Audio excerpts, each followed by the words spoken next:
Be Frank Network. Content on this production is for entertainment and informational purposes only. It is not medical advice, nor is it intended to substitute medical treatment or diagnosis. Seek medical help if you believe that you are suffering from a mental illness or are a threat to yourself or others. By using any or all of the information provided, you do so at your own risk. Any application of the material is at the listener's discretion and is his or her sole responsibility. Hey everybody, Doc Brian here.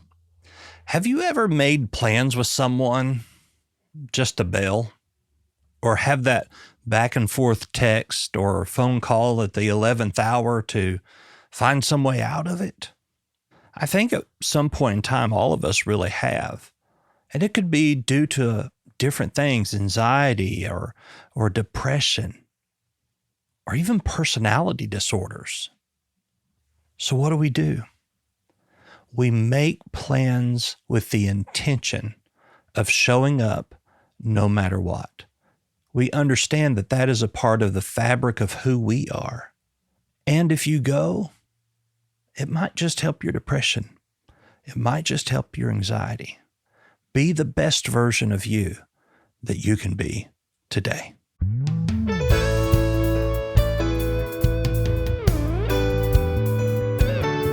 Hey everybody, Doc Brian here, and welcome to Doc Talks, where we talk about people's troubles, trials, tribulations, and hopefully triumphs in life. Today, we're going to talk everything about trauma bonds. Now, so many people think the wrong thing when we say trauma bond. A trauma bond isn't that you were in an accident and a stranger came to help you, and through that trauma, you have bonded into a relationship. A trauma bond has to do with ongoing abuse or trauma from a particular person who makes you feel like you need them no matter what. Typically, trauma bonds take place within a relationship where one person is a narcissist. So join in with us today in our discussion as we hear from the professional about trauma bonds. Today's guest is Matt Phifer, and he is here with us. Matthew, it's good to have you with us here. It's good to be here. Thank you for having me. I appreciate it. Now, do you go by Matthew or Matt? I really don't have a preference, but usually Matt, because it goes well with Matt Phifer coaching, so people will remember. Gotcha. So I've had you on Doc Talks before, and I said then that I claimed you to be the expert in narcissism, at least the one who I know. And so I invited you to come back today for us to talk about something that is not necessarily unique to narcissism because it has to deal with abuse, but it's something called trauma bonds. Now, can you just give us a brief explanation of what that means? One of the more pure definitions of trauma bonds that I have come across that I use to describe it is that it's a dysfunctional attachment in the presence of danger, exploitation, and or shame. So we have to understand that there's a couple of different things at play here, right? Number one, this dysfunctional attachment. So that's where myself, I have to be aware of my attachment where I know, and this is where it's, with people I work with or when I'm talking to people in lives or videos, there's this fine line between victim shaming and empowering the victim to take responsibility that they have to understand that they have a dysfunctional attachment, either codependency, anxious attachment style, something along those lines. And the other part, especially when I work with people, a lot of times even though they may not want to admit it, they know that there's something up. They know that there's abuse going on. They know that even though they may not want to admit it, even though they may defend this person. So we know that the person you're attaching to or the group, because it can be a group, it's unhealthy, right? It's dangerous. There's shame, there's exploitation. And quite often the way that we know is that even though we may, quote unquote, love this person or love this situation, we're afraid of standing up for ourselves. We're afraid of setting a boundary because we know that there's presence of danger, shame, or exploitation. So if I walk away, if I speak up for myself, we know that there's going to be a price and there's going to be a penalty to pay for it. Sure. Yeah. And so when I define trauma bonds, to me, there is two dead giveaways. And the first one is that it's ongoing, that this abuse is ongoing. It may get better for a while, but it's still ongoing. And that you feel powerless in this cycle of abuse and whenever you're with that person. Would you agree to those two being the major issues there? Partially, with the exception of the powerless. Quite often, that actually is a part of the problem with the trauma bond. It's very common for the person who is trauma bonded to actually think that they do have power in the dynamic. Mm-hmm. And what I mean by power is that there's this misconception that the abuser in that situation, that the narcissist in that situation is, quote unquote, having a bad day. And so the person thinks that where their power is that they can make sure, as long as I can make sure that they have a good day, as long as I don't make this person mad, as long as I have everything right, then I have the ability to make sure that everything stays safe. And so then what happens is that the victim in the situation, when things go sideways, when that person is abusive, controlling, they accept blame, they accept responsibility where they should not be accepting responsibility because they made them mad, they misstepped, not realizing that this has nothing to do with this person having a bad day, having a bad day at work, but more to do with this person's deep, desperate need for control and for the enjoyment of mistreating people. If we were to suspect, say, our friend or a family member, if we were to suspect that there could be a trauma bond there, how would we as a friend or family member approach that? That's very, very difficult because as much as that person is trauma bonded, people on the outside who looking in, it's very easy for us to see it because we don't have the emotional attachment there. But it's very common for us to want to reach out to them and begin to push. This is a dangerous situation. This person is a jerk. This person is this, and let's get you out of here. The problem there is that it's not their decision, and their self-worth is tied into that relationship or that situation. So with them, if they were to leave, now what's going to happen is that they are now going to experience a lot of, now maybe for the first time in their life, they actually have to take responsibility for their own emotions and their own healing. Well, that's hard. That's difficult. And not only that, but we also have to remember that their loyalty lies with the person that's abusive. And so with you pushing, so let's kind of bring all of that whole scenario together.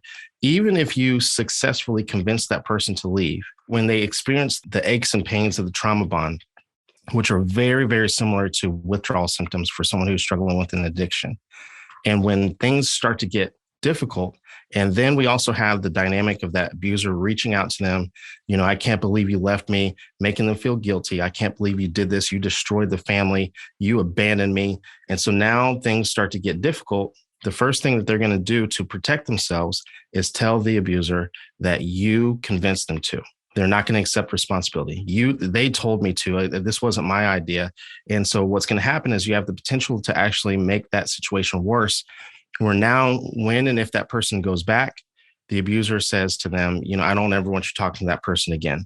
They're just jealous of what we have. They're just mad about that I provide this big, beautiful house for you. They're just jealous about how great our situation is. And so what we actually want to do is we want to stay close. We still want to continue to be friends with them, but we want to, when they open up and they start to have dialogue about things that are happening, we want to validate their feelings and talk to them and let them allow for this situation to be their idea.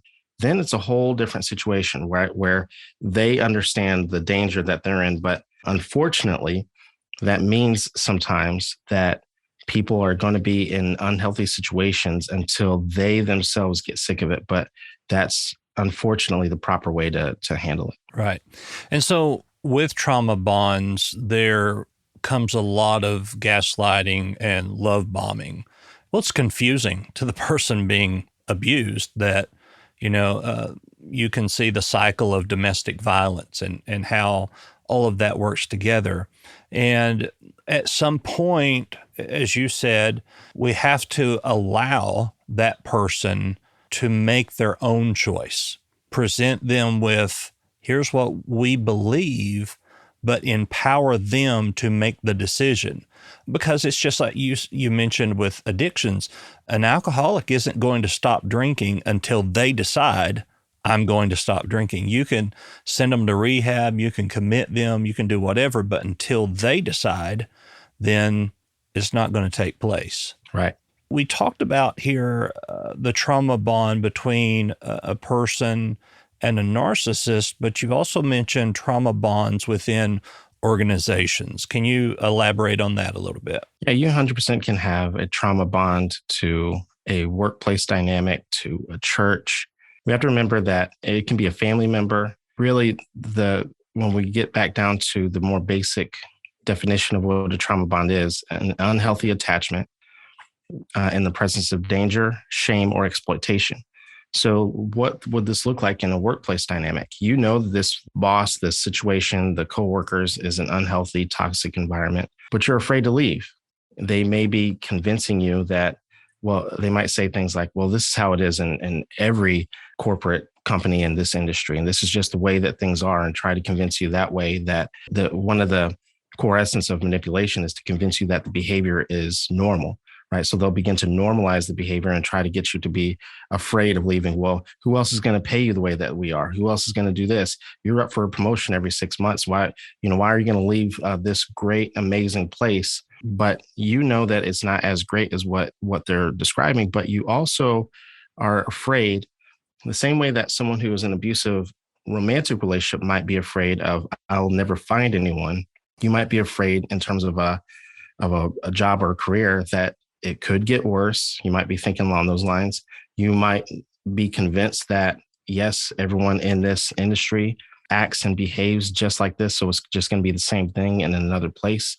Or you are afraid of what's going to happen, that they could slander you, that there could be a smear campaign that they could call this new place, especially when we start getting into sales and when we get to certain industries where there's non-disclosure agreements and non-competitive agreements that were signed first, and where there's a lot of moving parts. It's very common to see a lot of smear campaigns and for people to call their clients and try to make things very, very difficult. So when we start seeing those dynamics, even though it's a non-romantic situation, you can definitely see a trauma bond where people may stay in an unhealthy situation. And where it's very difficult when it comes to workplace dynamics, one of the things that we don't talk about enough is that we spend more time at work than we do at home. And so when we have an abusive, toxic situation at work, it can have a dramatic impact, just as much or more of a dramatic impact on us as an abusive relationship at home. Yeah. And sometimes corporate abuse isn't the same type of abuse that we would get at home. And it really is very easy to believe that, well, this is just the way it is, when the 3 or 4 other people you're working with say, well, yeah, that's the way it's always been. Mm-hmm. I have this saying that you can make good time going the wrong direction. And that is that we no longer see it as this is the way it's always been, to really looking at the moment and how this isn't right. Now, there are corporate policies. We get that. We're talking about abuse, overworking you, pushing you past your job responsibilities, having you to work overtime, not paying you. So there is that differential there that we need to understand. Right. Pushing you past your boundaries, pushing, so, I've heard just about everything. I've heard of people throwing paperwork in people's faces. Literally, I don't mean just saying like you didn't do the paperwork. I mean, literally throwing paperwork in people's faces. But then, like you said, the love bombing, different bonuses.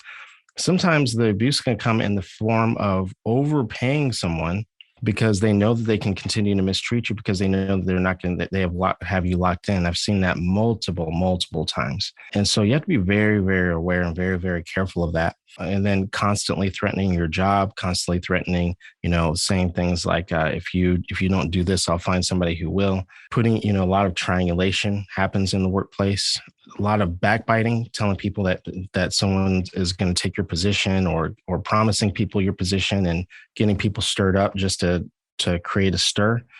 So there's a lot of things like that happen in the corporate setting. Yeah. I recently had a client who, her 18-year-old son was still living at home, didn't have a job, all he wanted to do was play video games. Well, he would go on these games, I can't even think of the name of it, but you're in a platoon together and you're fighting a proverbial war, I guess is what it's called. Call of Duty? Yeah, Call of Duty. Mm-hmm. Thank you. You're a lot younger and more hip than I am, so that you would know all of those. Well, I grew up playing video games, and I grew up playing Call of Duty. So, Gotcha. So what he would do is he would get in this and he would start playing, but then he would start killing his own teammates because it was fun. And there's no rhyme or reason to that.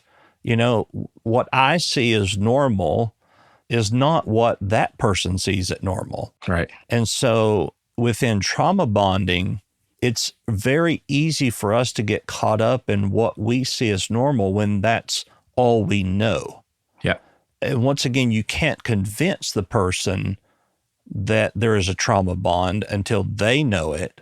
But are there practical ways to help this person understand that this is not normal? If you are the third party and you are the one that is on the outside looking in, you're going to want to try to allow for them to have a breath of fresh air, so to speak, right? If at all possible, try to get them away from the abuser and just allow for them to feel and express freedom.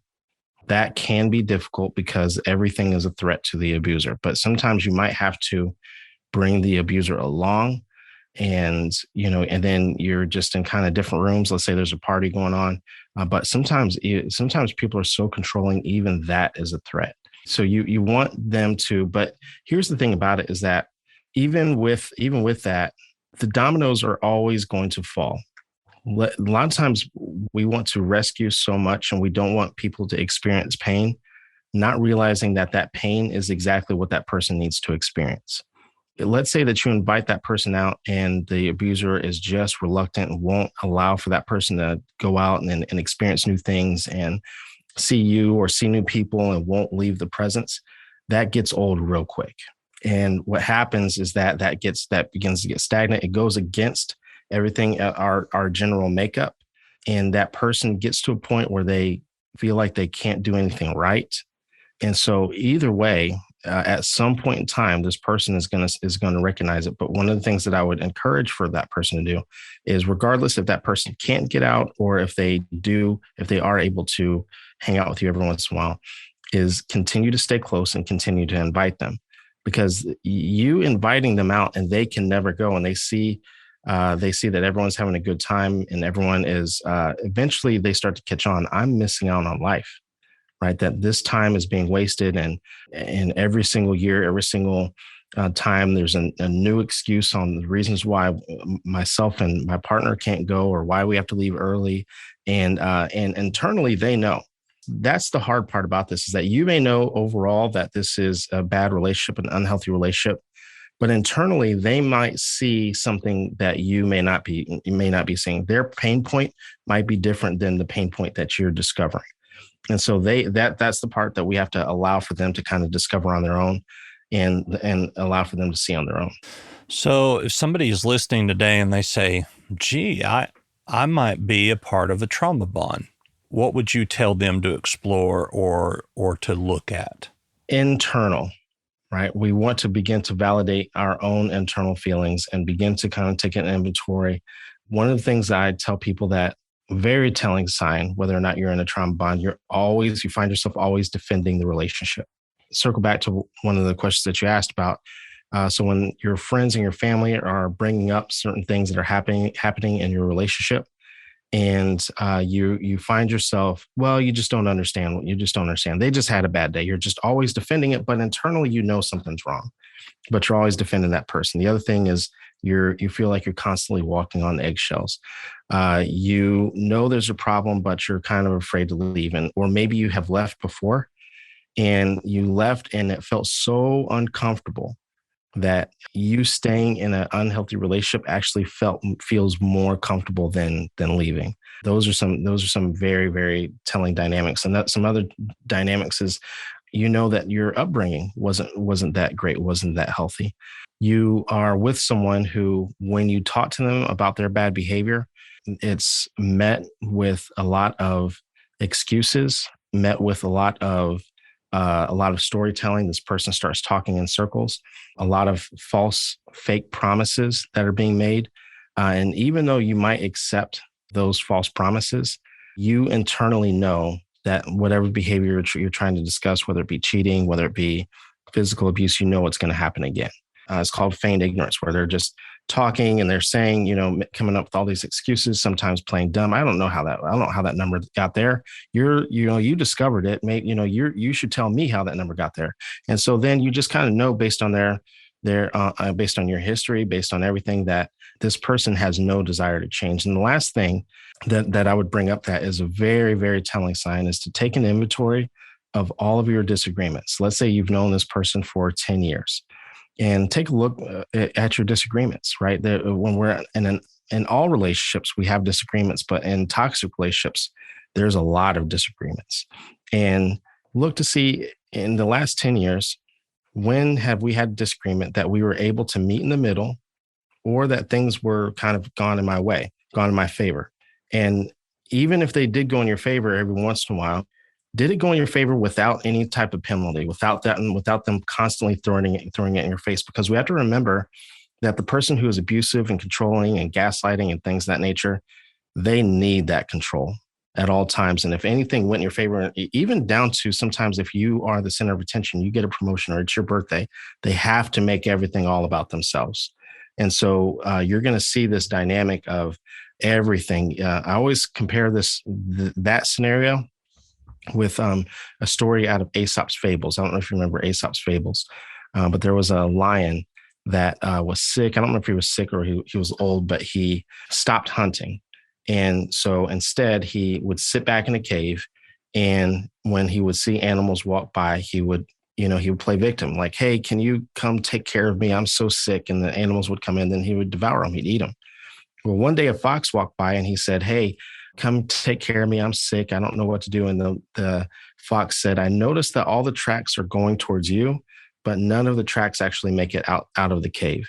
And that's the same scenario when we're talking about the disagreements. You notice that everything is going towards that person, but it's just a one-track relationship, that nothing actually makes it back towards you without any sort of penalty. Yeah, that's a really good analogy there for us to look at. When we start talking about disagreements, though, we should take inventory of certain type of disagreements. For instance, if we disagree politically, we might not want to put those in that category. So when I talk to people, the disagreements, it's everything. We're talking about lunch. When I'm talking about disagreements, I mean like the decisions on where we're going to go to eat, what are we going to do, what vacation are we going to go on, things that most healthy couples are able to find some sort of compromise in. But when we're talking about politics or even certain aspects of spirituality, even sometimes then you'll notice that it's not so much that, let's say that the two people have a different opinion on politics. That person will not let it go until you agree with them and until you are voting their side, and they know your opinion, but they are not letting that go. And there's typically a price to be paid if you don't agree with them, right? You know that there's something that's going to end up coming down the road. So your voice is squelched and it's not respected, right? Until everything is headed into the direction of that person. Right. And you do have to understand that just because they may accept something at one point may be a part of the love bombing to begin. Mm-hmm. And, a lot of times people will have difficulties in relationships and then they approach it and all of a sudden everything is just peachy. And it's like that for 2 or 3 weeks, and then it's right back where they were. That is one type of explanation for this through love bombing. That really makes it difficult for the person who has a trauma bond too, that the family or the friend that's the third party may be saying, well, you really need to think about this or look at this. And well, he did this for me and this and this and this. So you don't know, you don't understand. And the cycle there is to give the abuse, but then to love you enough to believe that you deserved the abuse and keep that cycle moving. And that's a large part of the trauma bond is the love bombing. One of the things I tell people, because there's in the beginning of the relationships, there's some heavy, significant love bombing, and that's the part that people fall in love with is that, and they start to think that when the abuse and the bad behavior is happening, you might hear people say, "I still see good in them. I still see the beginning stages of them." But we have to understand that abuse, control, and manipulation, none of that works without a handful of good times. It doesn't exist. This is the reason why we tell our kids don't take candy from strangers, because we know that that is grooming. And so that really grooming and love bombing really could be interchangeable, understanding that really that's just the bait before the hook and that's a lot of the reason why people stay in this relationship is because, when the person will offer change and then the victim is holding on to false hope, and it's important for people to understand that false hope, it strengthens the trauma bond. It makes the trauma bond worse, which is a lot of the reason why people like this, it's important to go no or low contact, because listening, right, and reasoning, it's almost to a point where, because we have to remember how charismatic people who are abusive and controlling are. So for you, especially with feigned ignorance, and you are locked in and you want it to work, right, because you love the beginning stages so much, but they're not going to allow for the beginning stages to come back, because guess what? That means that they are losing more and more control, and they want no part of that. Right. And as you know, the actual confirmed diagnoses of narcissism is very low in the United States. And that's because a true narcissist isn't going to go and say, "Hey, am I a narcissist?" And there's also the other issue is that it's very difficult to see in session, especially one-on-ones. As much as we learn in school, I'm not a big advocate that says that everyone needs to experience the things that they treat. However, this is one of them that I would, because it's very difficult to see, it's very difficult to spot without the actual true actual experience with someone. Because when you're with them, let's say you're in a session with them one-on-one, a lot of things that they say are going to make sense. And it's not, and the other part that's difficult when you're dealing with a narcissist is that it's not like they're abusive towards everyone. That's the issue, right? It's actually people that are closest to them that they know it's more difficult for them to leave and that they can continue to control. So to the average person that may have just met them or may have just run into them, it might be very, very difficult for them to see. Yeah. And so you already know where I stand on this from previous conversations, but is it possible to have a healthy relationship with a true narcissist? No. So I had the very rare opportunity when I was more of a traditional therapist in a clinic setting. And I don't want whoever's listening, I always say this, I always give this disclaimer, because then when people hear that I've had that experience, people always want to send someone that they're dealing with to come see me. And I always give the disclaimer, I promise you will waste your money. But in that situation, they were court mandated to come see me, not because of the narcissism, but because of the addiction that they were dealing with. But they would have a dual diagnosis with narcissism. And one of the things that would consistently happen is that a consistent theme that they would say if there was any sort of divorce or if they had any sort of breakup or anything like that. I always have to pause when I say this because it's such an upside down world with narcissism. I love pissing her off because then I know she still loves me.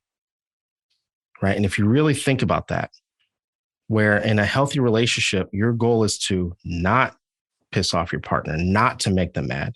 Right. And to, even though you may have disagreements, you're looking for compromise. And for the narcissist, because they're trying to have their needs satisfied and met, it's a very upside down world where they actually feel loved when you are angry, when you're upset, when there's destruction, when there's chaos. And so when you are at your worst is when they are at your best. There's a constant overvaluation of themselves and a constant devaluation of them. And so when we're talking about someone who's truly narcissistic, we have to have a much more realistic expectation of what it's a very, very upside down world that they, and I tell people it really actually is a disorder. I think a lot of times people think that, because they quote unquote still see good in them, they see the potential. It really actually is a disorder. And even though a lot of people aren't diagnosed with it and things of that nature, we have to understand that their way of thinking, their personality, the way that they live is very upside down from the way that someone who has healthy levels of empathy think and live. Yeah, and it's so many facets to what happens and what doesn't happen and how this person is and how that person is. And so it can be very confusing for the person who's suffering. And I want to give an example of what I mean, because a lot of times people will think that this person's finally starting to turn a corner. When we get into just one aspect of one of the things that narcissists do, gaslighting, and I don't even like the term gaslighting. I prefer the clinical term crazy making, because that's literally what they're trying to do, is trying to make you feel like you're crazy. One of the things that happens, one of the things I tell people who are in recovery from narcissistic abuse is that you're never going to understand or put together everything that happened. Here's the reason why. When we're talking about gaslighting, it's not just verbal. It's so insidious. It's more than just a lie. They will move your keys. They will hide your keys, make you feel like you lost them.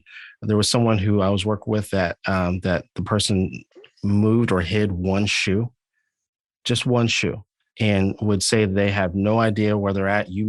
But then they'll place blame on you. You always misplace things. This is the reason why why I have to control the finances, because if you can't even find your shoes, if you can't even find your keys, why would I ever allow for you to touch the finances? So it's much more insidious, and to think that someone is going to go to that level and to that extent to have that much control. But think about this for a second. When you talk about, like, if you go to people who don't understand this and you say, I think my partner is hiding my keys on purpose. I think my partner is hiding one shoe on purpose. Good luck getting them to believe you. For someone who doesn't understand how insidious gaslighting, if they're not familiar with gaslighting, and a lot of people aren't familiar with how insidious it is, they will look at you like you're crazy, and it has the potential of making matters worse. These are the reasons why I don't encourage people to, when they see this type of behavior, it's more likely that they're going to go deeper into that hole once you start to recognize it than the other way around.